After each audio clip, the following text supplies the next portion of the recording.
कि चुनाव कौन लड़ता है, तो आप कहेंगे नेता। यह बात भी न सही है, चुनाव तो नेता लड़ते हैं, लेकिन आपस में कौन लड़ता है, जनता। जनता जो है कभी इस पार्टी के लिए, कभी उस पार्टी, जो कार्यकर्ता या जो भी जनता जिस पार्टी के समर्थक होते हैं, जिस पार्टी के वह कार्यकर्ता होते हैं, जिस पार्टी के लिए वह कार्य करते हैं, वह सब कार्यकर्ता और जनता जो है एक दूसरे को पार्टियों से हमेशा लड़ती रहती है और एक दूसरे पार्टियों को वह देखना तक मुनासिब नहीं समझती। लेकिन जो नेता, जिस नेता के लिए या जनता और कार्यकर्ता जो लड़ती है, आपस में ही लड़ती है, अपने आसपास के लोगों से ही लड़ती है, उनसे तो वह कभी नहीं मिलते हैं। लेकिन जिन नेताओं के लिए वह लड़ते हैं, जिन नेताओं के लिए वह काम करते हैं, जिन नेताओं के लिए वह सब कुछ रणनीति बनाते हैं, मैदान में ना पूरी ज़ोर शोर से, पूरी दमखम से वह लड़ाई लड़ते हैं और अपने नेता को जिताने में वह कोई कसर नहीं छोड़ते हैं। लेकिन इसके बदले में उन्हें मिलता क्या है, सम्मान भी। अगर आप देखें तो वह सम्मान भी उन जनता और कार्यकर्ताओं को नहीं मिलता जिसकी वह हकदार होते हैं। लेकिन उन कार्यकर्ताओं और जनताओं को तब तकलीफ़ होती है,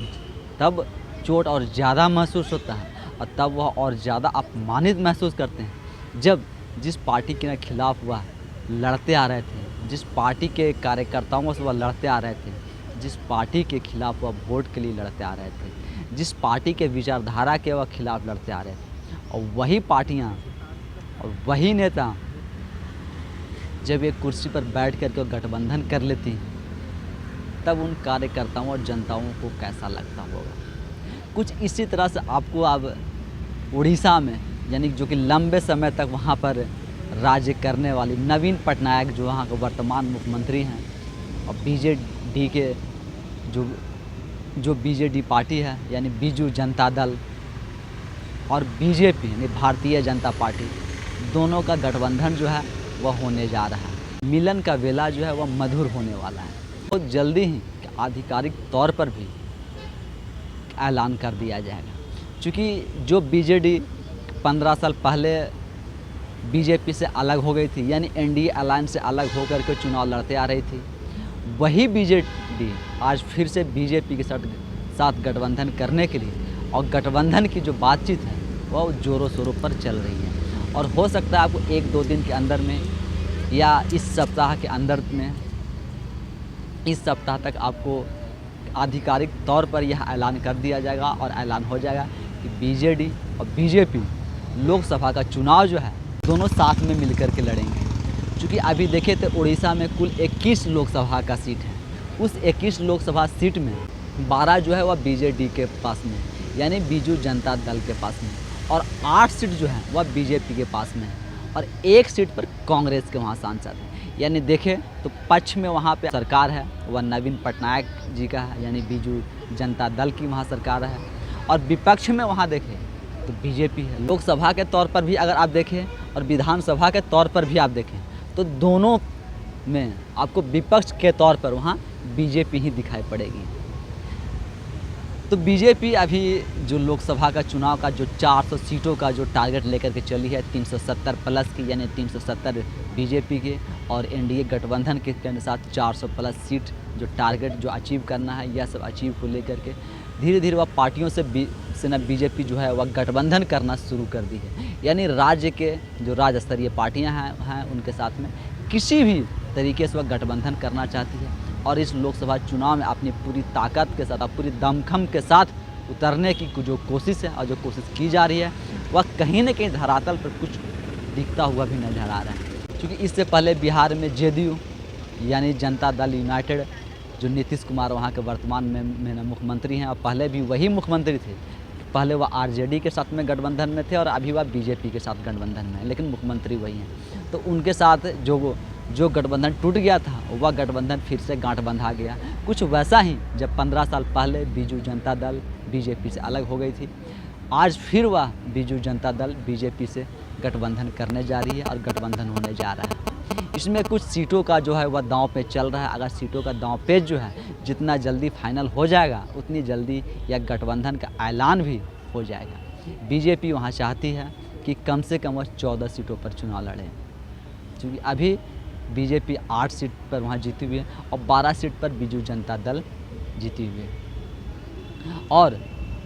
बाकी सीटों पर जो है वह बीजू जनता दल चुनाव लड़े। और इसके साथ साथ ही विधानसभा में वहाँ टोटल 147 सीट हैं। 147 सीट में अभी 112 सीट पर बीजू जनता दल के विधायक हैं, यानी 112 सीट जो है वह बीजू जनता दल जीती हुई है और 23 सीट जो है वह बीजेपी जीती हुई है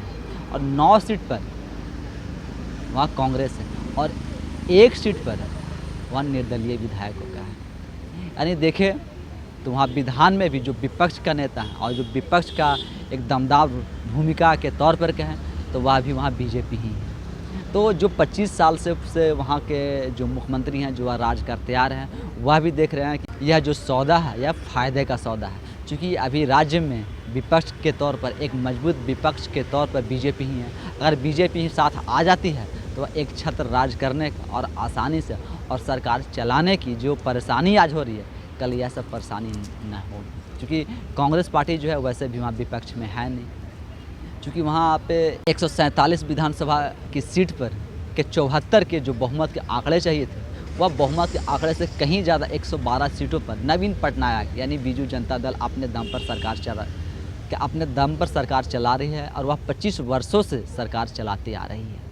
और आने वाले समय में अगर यह गठबंधन होती है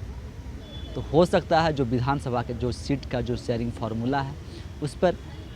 147 सीट पर 100 सीट पर जो है वह नवीन पटनायक जी ने चुनाव लड़ना चाहेंगे और 47 सीटों पर वह बीजेपी को कुछ इस तरीके से सीट का फार्मूला जो है वह बैठाया जा रहा है। अब देखना होगा कि यह सीट की फार्मूला जो है वह कितनी जल्दी बैठती है और कितना जल्दी इन गठबंधन का ऐलान होता है। वैसे देखें तो जो इंडिया गठबंधन यानी विपक्ष के सारे गठबंधन जो विपक्ष के नेता थे वह एक